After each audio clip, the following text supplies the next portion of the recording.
या देवी सर्वभूतेषु मां गौरीरूपेण संस्थिता नमस्तस्यै नमस्तस्यै नमस्तस्यै नमो नमः। राधे राधे, जय माता दी। आप सभी का संस्कार संस्कृति चैनल में हार्दिक स्वागत है। नवरात्रि के 8वें दिन आइए महागौरी के बारे में जानते हैं तथा उनकी कथा का आनंद लेते हैं। देवी माँ के 8वें रूप को महागौरी कहा जाता है और उनकी अष्टमी के दिन पूजा की जाती है। वह श्वेतांबरधारी यानी सफेद कपड़े पहने हुए, वृक्षारूढ़ा यानी बैल की सवारी करते हुए, चतुर्भुजी यानी 4 हाथ वाली और शांभवी आनंद और खुशी प्रदान करने वाली सहित अन्य नामों से भी जानी जाती हैं। नवरात्रि के 8वें दिन माता महागौरी की पूरे विधि विधान से पूजा की जाती है। इस दिन कई लोग यज्ञ और आहुति देने का भी कार्य करते हैं। कन्या भोज और जरूरतमंदों की सेवा भाव करने का भी इस दिन बड़ा महत्व है। महागौरी की पूजा से बुद्धि प्रखर होती है। बैंक, एनालिटिक्स, अकाउंट्स, मीडिया आदि की जॉब करने वालों को महागौरी का आशीर्वाद जरूर लेना चाहिए। माता महागौरी की कृपा से बुद्ध ग्रह मजबूत होता है। यदि आप अपने जीवन में किसी भी तरह के आर्थिक या मानसिक परेशानी से गुजर रहे हैं तो माता महागौरी का आशीर्वाद जरूर लें। आइए जानते हैं महागौरी का रूप कैसा है। उनके गौरे रंग की तुलना शंख, चंद्रमा और चमेली के फूलों की सफेदी से की जाती है। महागौरी शब्द का शाब्दिक अर्थ महा से महान और गौरी का अर्थ सफेद है।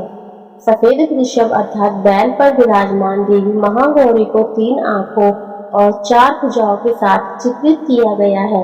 अपने भक्तों को आशीर्वाद देने और उनके जीवन से सभी भय को दूर करने के लिए उनकी 2 भुजाएं वरदा और अभय मुद्रा में है।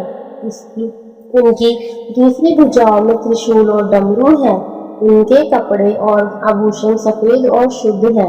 यदि हम माता महागौरी के रूप की बात करें तो यह वह रूप है जो हमें ज्ञान देता है, आपको जीवन में आगे बढ़ाता है और आपको मुक्त करता है। महागौरी जीवन में गति और परम स्वतंत्रता देती है और मुक्ति लाती है। आखिर माता महागौरी का क्या महत्व है, आइए जानते हैं। देवी महागौरी को देवी पार्वती का 16 वर्षीय अविवाहित रूप माना जाता है। वह पवित्रता, शांति, ज्ञान और तपस्या का प्रतिनिधित्व करती है। गौरी यह भी दर्शाती है कि वह गिरि पर्वत की बेटी है। महागौरी अपनी दृष्टि से सभी बुरी शक्तियों को परास्त करती है। वह एक भक्त को भीतर की बुरी ताकतों से लड़ने की शक्ति देती है। महागौरी का अर्थ है वह रूप जो सुंदर और देदीप्यमान हो। देखा जाए तो माता परम शक्ति के 2 चरण हैं। इसमें से एक रूप कालरात्रि है जो सबसे भयानक और विनाशकारी है। वहीं दूसरी और महागौरी है जो देवी माँ का सबसे सुंदर और निर्मल रूप है। महागौरी सुंदरता के प्रतीक का प्रतिनिधित्व करती है।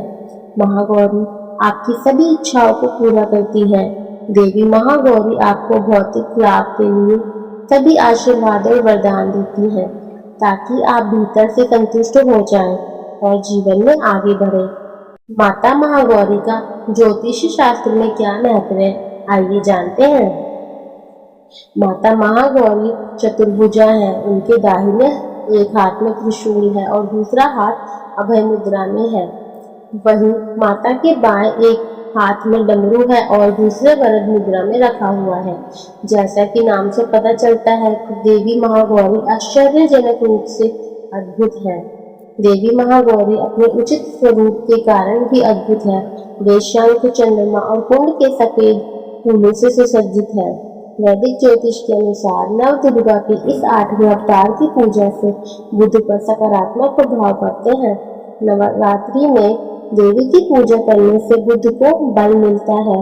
बुद्ध के बलवान होने से अंतर्दृष्टि, विवेक, रचनात्मक दिमाग, तेज बुद्धि, योग्यता, कौशल, मौखिक और मानसिक क्षमता, चतुराई, वाणी, मनोरंजकता और अनुकूलता के साथ खुद के व्यक्तित्व को निखारने की क्षमता मिलती है।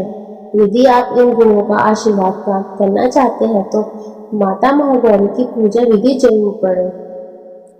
आइए जानते हैं माँ महागौरी की कथा और उत्पत्ति। हिंदू पौराणिक कथाओं के अनुसार भगवान शिव देवी सती के निधन के कारण बहुत दुखी थे। वे बहुत ही गहन समाधि में चले गए।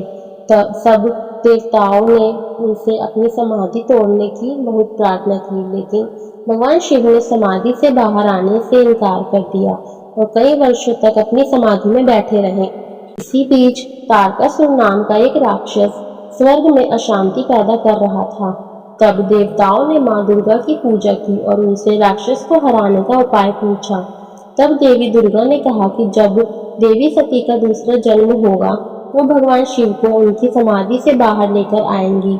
इसके बाद उनका शिव से विवाह होगा, फिर उनकी संतान ही इस राक्षस का वध करेंगी।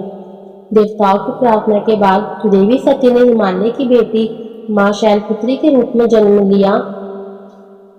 उन्हें माँ पार्वती के नाम से भी जाना जाता है। एक दिन नारद ऋषि माँ पार्वती के महल में पहुंचे और उन्हें अपने पिछले जन्म के बारे में सब याद दिलवाया। तब नारद मुनि ने उनको बताया कि भगवान शिव को पाने के लिए उन्हें कठिन तपस्या करनी होगी, ताकि भगवान शिव को उनके पिछले जीवन के बारे में पता चल सके। माँ पार्वती ने भी सहमति व्यक्त की और अपने शाही निवास की सभी सुख सुविधाओं को त्याग दिया। वह एक जंगल में गई।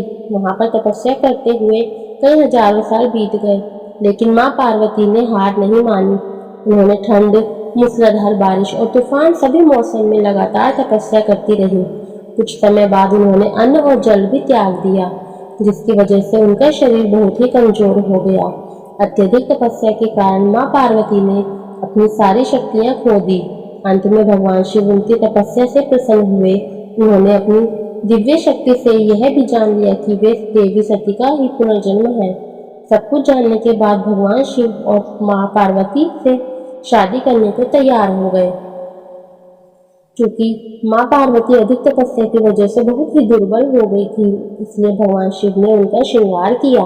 भगवान शिव ने अपने बालों से गंगा के पवित्र जल से माँ पार्वती को नहलाया। इस पवित्र जल ने माँ पार्वती के शरीर से सभी अशुद्धियों को धो दिया और वह अपनी शक्ति और तेज को दोबारा पा लेती है। माँ दुर्गा के इसी रूप को महागौरी के नाम से जाना जाता है। दुर्गाष्टमी पर महागौरी को पूजा में सफेद फूल, विशेष रूप से चमेली के फूल चढ़ाना चाहिए और मंत्रों का पाठ करना चाहिए। इस शुभ दिन पर कन्या पूजन का भी नियम होता है। इस दिन कन्याओं की पूजा भी की जाती है, तो उनको खीर पूरी खिलाई जाती है। बाद में उनकी पसंद की कोई वस्तु भी उन्हें भेंट की जाती है। आपको हमारी वीडियो अच्छी लगी तो कृपया लाइक, शेयर एंड कमेंट जरूर कीजिएगा। अगर आप हमारे चैनल पर नए हैं तो चैनल को सब्सक्राइब करना ना भूलें तथा बेल आइकन जरूर दबाएं। सभी को राधे राधे।